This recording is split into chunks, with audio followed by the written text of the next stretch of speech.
เราเก็บผักบงไปเฮ็ดแนวกินก่อนจ้า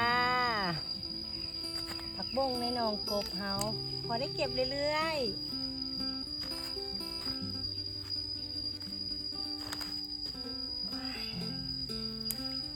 ยอดอ่อนๆเลยจ้า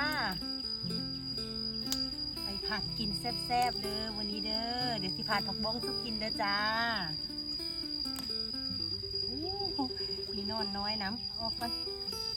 ผักปลอดสารพิษผักนี่อันนี้ก็เป็นผักไปเดี๋ยวเราเก็บอีกก่อน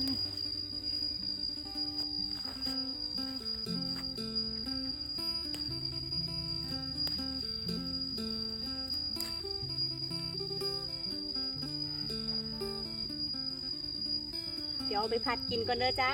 ไปเดี๋ยวผัดผักบุ้งสุกินไปกินน้ำกันเด้อ